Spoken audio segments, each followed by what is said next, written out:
Vamos a dar la bienvenida en este punto a las 7:31 de la mañana al secretario de Educación Superior, Ciencia y Tecnología e Innovación, Agustín Albán, y también presidente del COE de Pichincha. Señor Albán, le saluda Roberto Álvarez Vandenberg desde la matriz de Televicentro en la ciudad de Quito. Le enviamos nuestro saludo y hay buenas noticias. El CENESID anuncia las inscripciones ya para el acceso a la educación superior. ¿Cómo lo vamos a hacer?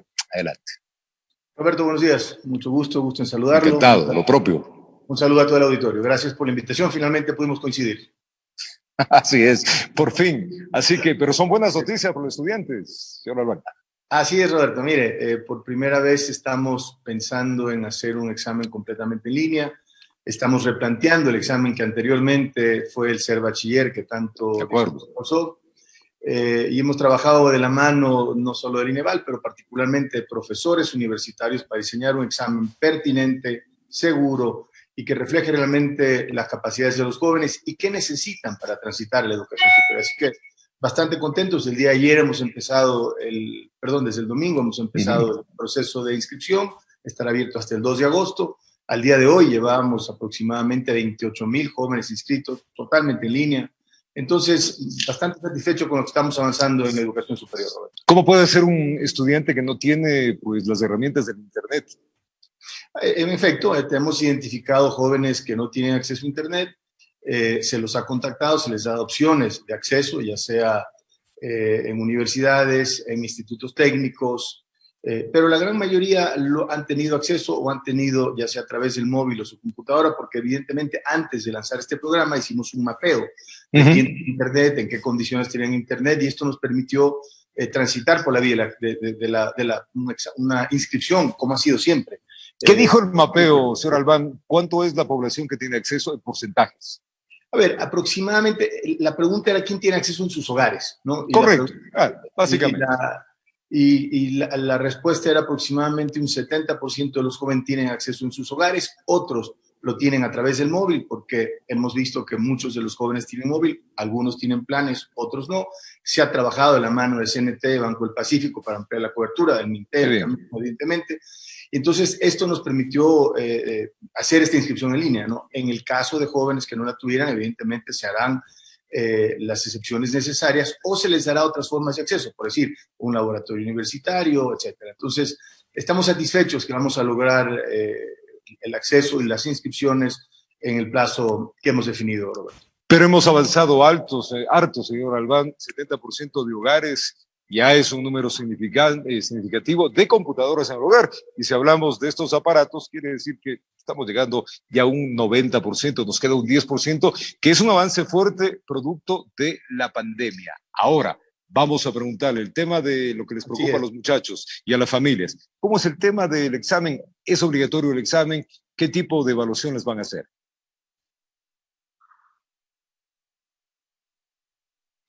Qué bueno que lo menciona, Roberto, porque, como recordará, el examen ser bachiller era un examen obligatorio. Sí, claro. Y era obligatorio para dos cosas. Primero, para poder salir del colegio y graduarse. Entonces ya teníamos la primera barrera. Y segundo, era el examen que componía una gran parte de la nota de postulación, es decir, la nota con la que se aplicaba la educación superior, se le hacía, digamos, este examen. Entonces, ¿qué decidimos? Primero, que el que quiera aplicar a la universidad lo haga voluntariamente, que no requiera ser obligatorio. Entonces, es un primer cambio importante. Segundo, hicimos un examen un poco más corto, porque el examen anterior era 3 horas y algo, tenía una cantidad de preguntas muy amplia. Respetamos las 4 áreas del conocimiento, pero redujimos las preguntas alrededor de 80. Y finalmente, y eso lo hicimos desde el año pasado, cambiamos la ponderación, es decir, el examen pesa un 60%, a este nuevo examen, digamos, con mayor lógica para el acceso a la educación superior, y el 40% es el historial académico del joven, es decir, un joven. Esto nos permite más equidad, Roberto. Porque un niño de la Amazonía que tiene un récord académico impecable es igual de bueno que un niño que estudia en una zona urbana de Quito o Guayaquil y tiene ese récord académico que pesa mucho más de lo que pesaba en el pasado. Entonces, esto nos permite tener un examen más incluyente y más pertinente, Roberto. Y más lógico, porque también el pánico escénico, a todos nos ha pasado, ha pasado igual, el pánico escénico en un examen y nos olvidamos de todo. Sí, todos los que hemos hecho exámenes estandarizados alguna vez en la vida hemos sufrido, hemos tenido que hacerlo más de una vez. Yo me acuerdo cuando aplicaba a la universidad. Entonces, entendiendo esa problemática, se decidió dar un mayor peso a la historia electrónica, que es lo justo, además, ¿no? Qué bien, qué bien. ¿Cómo está el tema de las carreras? A ver, eso también es importante. Mire, a ver, el gran desafío que tenemos como país, como sistema de educación superior, Roberto, es transitar hacia las carreras del futuro. Y esto está enteramente dentro de la autonomía universitaria, ¿no? Las universidades son las quienes plantean los planes de estudios, quienes plantean las carreras. Yo creo que hoy por hoy, con la pandemia que hemos vivido, con lo rápido que hemos aplicado la tecnología, mire, estamos haciendo esta entrevista que antes hubiéramos tenido que hacer presencialmente, Claro ahora que yo sí. creo que quedará en la historia, ¿no? Y Sí, como estas claro. cosas, el teletrabajo, la educación en línea, etcétera. Entonces, creo que tenemos que planearnos, prepararnos para este futuro que ya nos llegó, que ya es un presente real y concreto, Roberto. Perfecto, pero ¿cuáles serían más o menos las carreras a futuro que están planteando como país? Porque hay que pensar como país. O sea, en este momento no solamente hay que pensar en las carreras tradicionales, sino, a ver, producto de la pandemia tenemos la crisis económica y también hay una crisis de desempleo y hay que prepararles a los muchachos y mirarles, darles una cartera, una cartelera o un portafolio nuevo de alternativas para que el país también esté preparado en este presente y futuro inmediato. Así es, yo pensaría en replantear tenemos dos vertientes. Primero, carreras nuevas de tecnología, ¿no? Marketing digital, carreras como diseño, carreras que requieren, digamos, Big Data, en fin, ¿no? Todo esto que viene con entender el comportamiento de todos en la red, que todos los consumidores, ¿no? Eso es un tema importante. Pero Toda la luego parte viene, digital. claro, todas las carreras tradicionales que requieren de una modernización. Por ejemplo, carrera de derecho. Te diría, bueno, pues eso seguirá siendo lo mismo. No, porque hoy aprenderemos a hacer desde juicios en línea, hasta herramientas de trabajo para hacer contratos, en fin, hay muchas carreras que requieren una modernización y, por supuesto, entender las fortalezas del Ecuador. Somos un país agrícola, eminentemente. Tenemos una riqueza minera importante por desarrollarse, tenemos una riqueza histórica petrolera, tenemos un desafío en ecología, por ejemplo, porque de nuestros grandes baluartes como país es cuidar esta belleza del país que tenemos. Entonces, hablando de ecología, hablando de usos de tecnología, pero en todo lo que hagamos, Roberto, va a haber un hilo conductor que es la tecnología. En todos los lugares, en todas las carreras estará presente. Y eso Qué es algo bien, que como país tenemos que qué entender. bien. Señor Albán, ¿cómo se están preparando las universidades? Porque si bien es cierto, esto es un cambio y un reto también para las universidades locales. Muchas en el exterior, pues hemos cruzado varios en línea años atrás y ya se han preparado. Nosotros acá, la exposición, ¿cómo está? Mire, evidentemente había unas universidades, un grupo de universidades que tenía un mayor avance, que habían trabajado desde 2018, habíamos trabajado, y tenían un cierto grado de avance. Pero la pandemia nos obligó a avanzar a todos. O sea, la realidad es que tuvimos que hacer un salto rapidísimo y irremediable hacia la educación en línea. Entonces, unos lo hicieron mejor que otros, aún tenemos desafíos, como usted mencionaba, de conectividad, hay plataformas por mejorar, hay contenidos por producir de mayor calidad, indudablemente, pero ese es el camino a seguir, porque imagínense una cosa, cuando regresemos a esta nueva normalidad que cada día se tarda más, y vayamos a un aula, no podremos ir todos los días. Habrá que ir a las partes presenciales, a las partes de laboratorio, a Correcto. las prácticas, un modelo híbrido. Mire, el caso particular de Quito es muy interesante y preocupante también a la vez, porque regresar a las clases implica garantizar movilidad segura a aproximadamente de 100.000 jóvenes. Concentrados en una zona muy específica de la ciudad. Entonces, no es tan fácil como decir, volvemos a clases mañana, no.